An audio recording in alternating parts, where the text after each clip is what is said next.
Welcome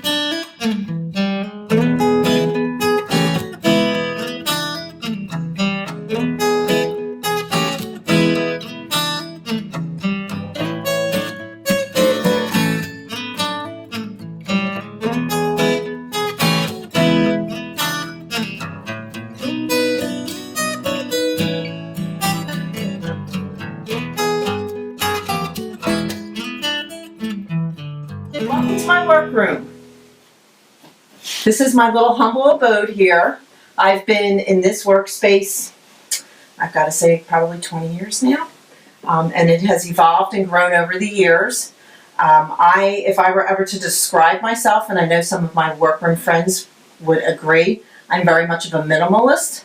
So the least is better for me. And that's why I love my little workspace here. Okay, how did this business start? My children were very young, and they needed to be with me, and I needed to be with them. And this was their playroom. And then the business started to evolve, a little bit at a time.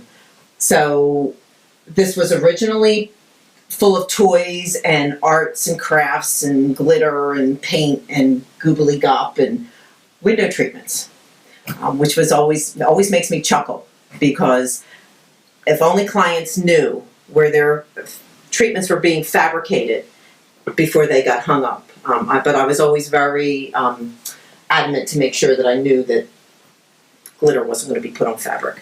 But it was important for my children to see me in my workspace and for me to have them beside me. So it worked. But now that's all done. They're adults today. My machines. I have my industrial Juki that I use. It's just a straight stitch. This is the bulk of everything of my sewing. I do a lot of hand sewing or straight stitch sewing. I do have an industrial blind hammer. I don't use it all that often, I do have to say. I'm still used to hand sewing, but every once in a while I'll pull it together.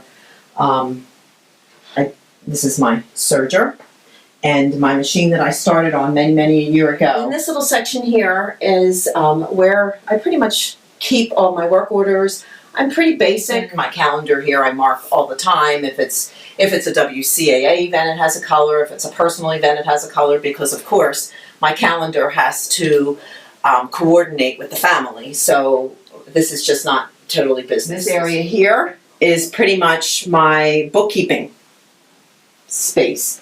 This bin right here, if I don't know where anything's supposed to go, it gets thrown in this bin, and then once a week I go into this bin and reorganize, get all my bookkeeping stuff together.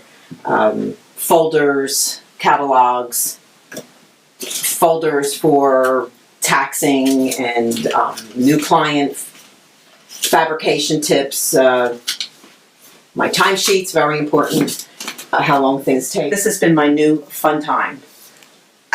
I love my profit first.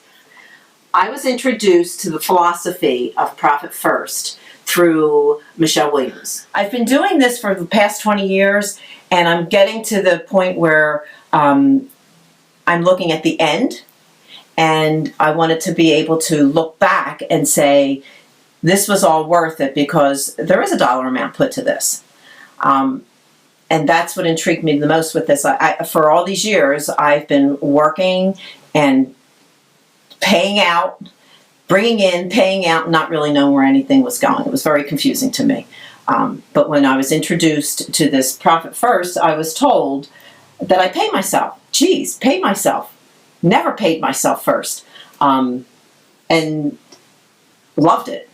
And this is something now that I, along with educating myself with how to fabricate, how to keep up to date with child safety and all of these other things, I also, this part is what has been the missing link to the completeness of my business.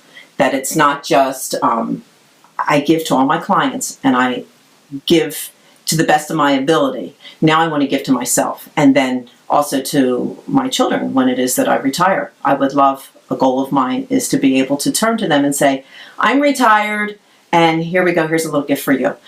And that's going to happen because I am now paying myself a salary. Wrote myself a personal check to go into the bank, and I had it on our desk upstairs, and my husband found a check that was written personally out to me for a dollar amount, and he was confused. Why are you writing yourself a check? And I was able to let him know this check was my paycheck, that I was taking my pay and putting it in my savings account for my future. Did it.